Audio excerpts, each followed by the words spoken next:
আজকের আলোচনায় ডাকসু নির্বাচনে শিবিরের কৌশলে নাজেহাল ছাত্রদল, বাম, বাকছাস। হ্যাঁ, শিরোনামটা বেশ নাটকীয়। আমাদের হাতের খুব অল্প একটুই আছে সত্যি বলতে, কিন্তু এই শিরোনাম আর ভেতরের দু একটা শব্দ কেমন যেন ছাত্র রাজনীতির একটা উত্তপ্ত সময়ের দিকে ইশারা করছে। ঠিক তাই। উৎসটা হয়তো ছোট, মানে খণ্ডিত, কিন্তু ওই শিরোনামটাই অনেক কিছু বলে দেয়, তাই না? একদম। ঢাকা বিশ্ববিদ্যালয় কেন্দ্রীয় ছাত্র সংসদ, মানে ডাকসু নির্বাচন, আর তাকে ঘিরে বিভিন্ন ছাত্র সংগঠনের মধ্যে যেসব জটিল হিসেব নিকেশ, স্ট্র্যাটেজি, মনে হচ্ছে এটাই মূল বিষয়। হ্যাঁ, ইসলামী ছাত্র শিবির, তারপর ছাত্রদল, বামপন্থী ছাত্র সংগঠনগুলো, আর এই বাকছাস, এটা কি কোনো জোট? হতে পারে বাকছাস নামে কোনো গোষ্ঠী বা জোট। এদের মধ্যেকার সম্পর্ক নিয়েই মনে হয় এই আলোচনাটা। আচ্ছা, তো আমাদের আজকের উদ্দেশ্য হলো এই যে টুকরো টাকরা তথ্যগুলো আছে, হুম এগুলো থেকে যতটা সম্ভব একটা অর্থ বের করা, মানে বোঝার চেষ্টা করা। উৎসটা যে পুরোটা নেই সেটা তো আমরা প্রথমেই বলে নিচ্ছি। অবশ্যই সীমাবদ্ধতাটা মাথায় রাখতেই হবে। কিন্তু ওই খণ্ডাংশগুলো এক করলে কিরকম একটা ছবি দেখা যায় বা কি কি প্রশ্ন উঠে সেটাই আমরা একটু দেখব। অনেকটা যেন ওই ভাঙা মূর্তি থেকে পুরোটা কল্পনা করার মতো। বাহ, দারুণ বলেছেন। আমাদের কাজটা অনেকটা সেরকমই হবে। পুরো ভিডিওটা কেমন ছিল বা কোন প্রসঙ্গে এই কথাগুলো এসেছে সেটা তো আমরা জানি না। না, জানি না। তাই আমরা শুধু এই শব্দগুলো, এই বাক্যগুলোর সম্ভাব্য মানে কি হতে পারে বা এর গুরুত্ব কতটুকু সেটুকুই আলোচনা করব। সবসময় মনে রাখতে হবে ছবিটা কিন্তু অসম্পূর্ণ। ঠিক। তাহলে চলুন ওই শিরোনামটা দিয়ে শুরু করি। হ্যাঁ, করা যাক। ডাকসু নির্বাচনে শিবিরের কৌশলে নাজেহাল ছাত্রদল, বাম, বাকছাস। এই যে প্রশ্নবোধক চিহ্নটা, এটা কি শুধু প্রশ্ন নাকি এর মধ্যে একটা দাবিও আছে? সেটাই, এটা শুধু প্রশ্ন নয়, একটা ইঙ্গিতও বটে। কৌশল শব্দটা বলছে শিবিরের হয়তো কোনো পরিকল্পনা ছিল। হ্যাঁ, সুচিন্তিত কিছু। আর নাজেহাল শব্দটা, এটা কিন্তু বেশ ভারী। শুধু সমস্যায় পড়া না, হয়তো বেশ বিপর্যস্ত হওয়া বা হেমস্তা হওয়া বোঝায়। মানে বেশ বড়সড় কোনো প্রভাবের কথা বলা হচ্ছে ছাত্রদল, বাম দলগুলো আর বাগছাস এদের উপর। ঠিক, নাজেহাল শব্দটা কিন্তু এখানে খুব গুরুত্বপূর্ণ। এটা সাধারণ রাজনৈতিক মতভেদ বা শুধু ভোটের লড়াইয়ের চেয়ে বেশি কিছু বোঝায়। হ্যাঁ, শিরোনামটা শুনেই মনে হয় শিবিরের কোনো একটা পদক্ষেপে বাকিরা বেশ বেকায়দায় পড়েছিল। একটা নাটকীয়তা আছে। কিন্তু একটা প্রশ্ন থাকে, শিরোনাম তো অনেক সময় একটু মানে ক্লিকবেইট ধরনেরও হয়, মনোযোগ টানার জন্য। একদম, সেটাও হতে পারে। শিরোনাম সবসময় আক্ষরিক সত্যি নাও হতে পারে। আর আমাদের হাতে যে ট্রান্সক্রিপ্টের অংশটুকু আছে সেখানে কিন্তু এই কৌশল বা নাজেহাল হওয়ার কোনো বিস্তারিত বিবরণ আমরা পাচ্ছি না। সেটাই ভাবছিলাম, শিরোনামে যে উত্তেজনার কথা বলা হচ্ছে ভেতরের অংশে তার তেমন সমর্থন কই? ঠিক। সেখানে বরং আমরা পাচ্ছি কিছু নাম আর শব্দ, যেমন ডক্টর আহমেদ আব্দুল, আবার সেক্রেটারি জেনারেল, এই পদবিটারও উল্লেখ আছে। হ্যাঁ, আছে। এখন এইটুকু থেকে তো বোঝার উপায় নেই যে ডক্টর আহমেদ আব্দুলটা কে বা কোন সংগঠনের সেক্রেটারি জেনারেল ইনি।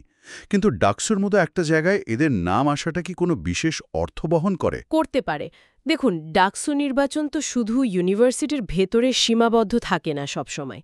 এর একটা জাতীয় রাজনীতির সাথেও যোগ থাকে। তা তো বটেই। তো এই ধরনের নির্বাচনে বিভিন্ন প্রভাবশালী ব্যক্তি বা ধরুন রাজনৈতিক দলের কোনো নেতার পরোক্ষ বা প্রত্যক্ষ ভূমিকা থাকতেই পারে।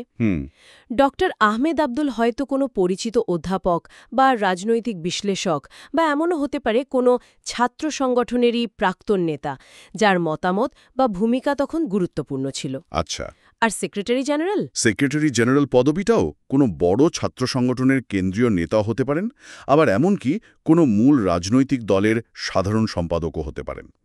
তার মানে এই নাম বা পদবিগুলো দেখতে বিচ্ছিন্ন মনে হলেও এগুলো আসলে বৃহত্তর কোনো রাজনৈতিক খেলার অংশ হতে পারে, যেটা এইটুকু অংশে ধরা পড়ছে না। সেই সম্ভাবনা তো আছেই। হয়তো ভিডিওর অন্য কোথাও এদের পরিচয় বা ভূমিকার কথা বলা হয়েছে। হতে পারে। কিন্তু শুধু এই উল্লেখ থেকেই প্রশ্ন জাগে, ডাকসু নির্বাচনের মাঠে এদের কাজটা কি ছিল? মানে প্রাসঙ্গিকতা কোথায়? এটা কি পর্দার আড়ালের কোনো ইঙ্গিত? এই প্রশ্নগুলোই উঠছে।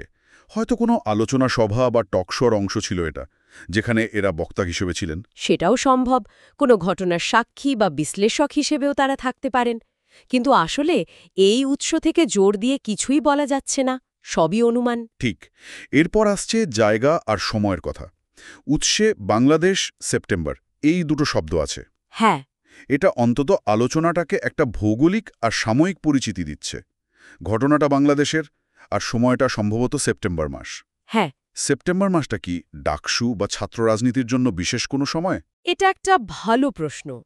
দেখতে হবে সেপ্টেম্বর মাসের কোনো বিশেষ তাৎপর্য আছে কিনা। যেমন ধরুন কোনো ঐতিহাসিক ঘটনা বা কোনো কিছুর বার্ষিকী এই মাসে পড়ে কিনা, অথবা নির্দিষ্ট কোনো বছরে ডাকসু নির্বাচন সংক্রান্ত কোনো গুরুত্বপূর্ণ ডেডলাইন বা কোনো ঘটনা এই সেপ্টেম্বরে ঘটেছিল কিনা। নির্বাচন তো একটা লম্বা প্রক্রিয়া। হ্যাঁ, কয়েক মাস ধরেই চলে। তফসিল ঘোষণা, প্রচার, ভোট। সেপ্টেম্বর মাস হয়তো এই প্রক্রিয়ার কোনো একটা ধাপ ছিল। অথবা এটাও হতে পারে যে ভিডিওটা ওই মাসেই রেকর্ড করা বা পাবলিশ করা হয়েছিল। সেটাও খুবই সম্ভব।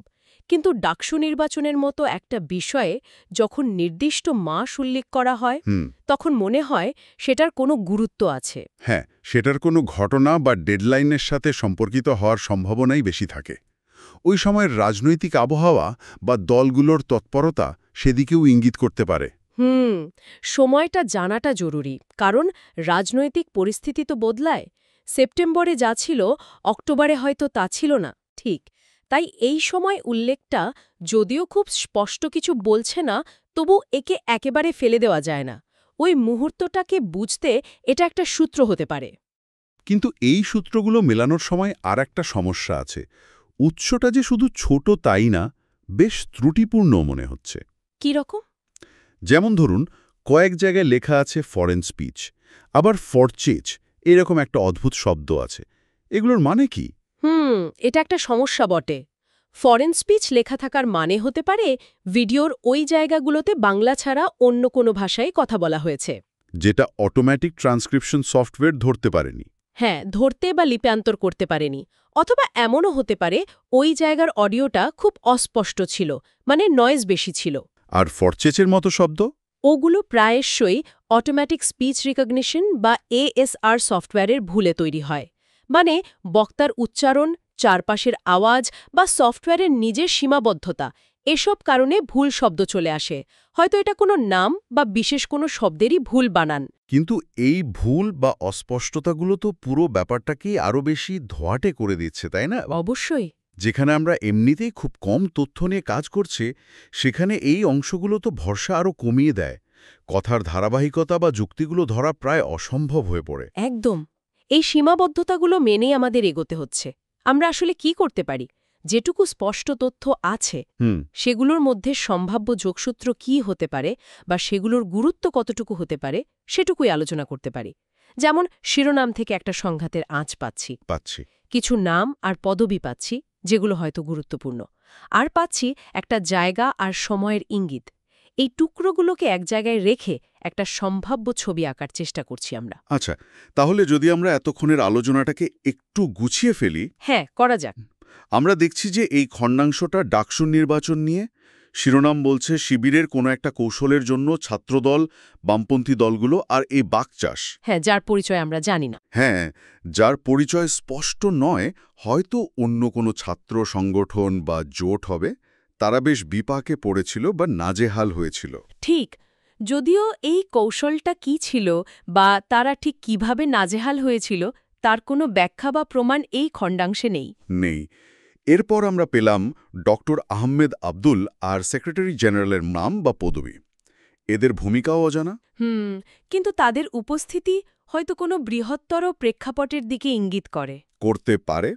আর সবশেষে বাংলাদেশ আর সেপ্টেম্বর মাস, এই দুটো শব্দ আলোচনাটাকে একটা নির্দিষ্ট জায়গা আর সময়ের ফ্রেমে বাঁধছে, যেটা ওই সময়ের ছাত্র রাজনীতির গতিপ্রকৃতি বুঝতে কাজে লাগতে পারে, যদিও বিস্তারিত তথ্য এখানেও নেই। তাহলে মূল কথাটা দাঁড়াচ্ছে যে এই উৎস থেকে আমরা ছাত্র রাজনীতির একটা জটিল সময়ের কিছু ছড়ানো ছিটানো সূত্র পাচ্ছি মাত্র। হ্যাঁ, এটা কোনো সম্পূর্ণ গল্প না, বরং একটা রহস্যের কয়েকটা ক্লু।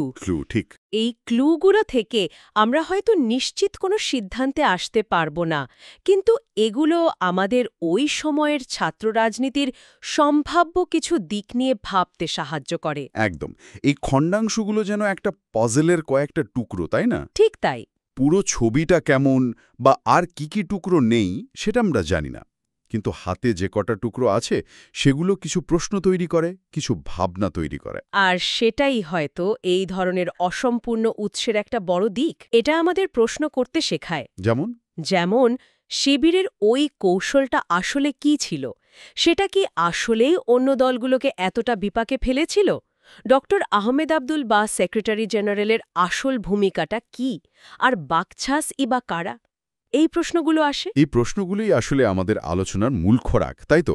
যখন আমরা কোনো উৎস দেখি, তখন শুধু যা বলা আছে তাই নয়, যা বলার নেই বা যা অস্পষ্ট সেটাও আমাদের ভাবায়। এই আলোচনা শেষ করার আগে শ্রোতাদের জন্য একটা প্রশ্ন রেখে যেতে চাই। বলুন। এই যে টুকরো তথ্যগুলো আমরা পেলাম, এগুলো যদি সত্যি হয়, মানে যদি ধরে নিই যে সেপ্টেম্বর মাসে বাংলাদেশে ডাকসু নির্বাচনকে কেন্দ্র করে ছাত্রদল, বাম আর বাকছাস শিবিরের কোনো কৌশলে সত্যিই সমস্যায় পড়েছিল, তাহলে সেই সময়ের বৃহত্তর রাজনৈতিক প্রেক্ষাপটে এর গুরুত্বটা কি হতে পারে? খুব ভালো প্রশ্ন। ছাত্র রাজনীতির এই একটা ঘটনা, সেটা জাতীয় রাজনীতিতে বা ধরুন বিশ্ববিদ্যালয়ের সার্বিক পরিবেশে কি ধরনের প্রভাব ফেলেছিল বা ফেলতে পারত বলে মনে হয়? এটা খুব জরুরি একটা প্রশ্ন, কারণ ছাত্র রাজনীতি তো কখনো বিচ্ছিন্নভাবে চলে না। এর সাথে জড়িয়ে থাকে নানা আদর্শ, ক্ষমতার লড়াই, বড় রাজনৈতিক দলগুলোর স্বার্থ আর অবশ্যই ছাত্রদের নিজেদের অধিকার আর ভবিষ্যতের প্রশ্নগুলো। ঠিক। এই খণ্ডাংশটি সেই বিশাল আর জটিল ছবির একটা খুব ছোট অংশ হয়তো তুলে ধরেছে। এর পেছনের পুরো গল্পটা জানার একটা আগ্রহ তৈরি হয়। আর সেই আগ্রহ তৈরি করাটাই হয়তো এই আলোচনার সার্থকতা। ভবিষ্যতের কোনো অনুসন্ধানে হয়তো এই প্রশ্নগুলোর উত্তর আমরা পাব। আশা করা যায়। অবশ্যই। এই ভাবনাগুলো নিয়েই আজকের মতো আমরা আমাদের আলোচনা শেষ করছি। এই সংক্ষিপ্ত কিন্তু আশা করি গভীর অনুসন্ধানে আমাদের সাথে থাকার জন্য ধন্যবাদ।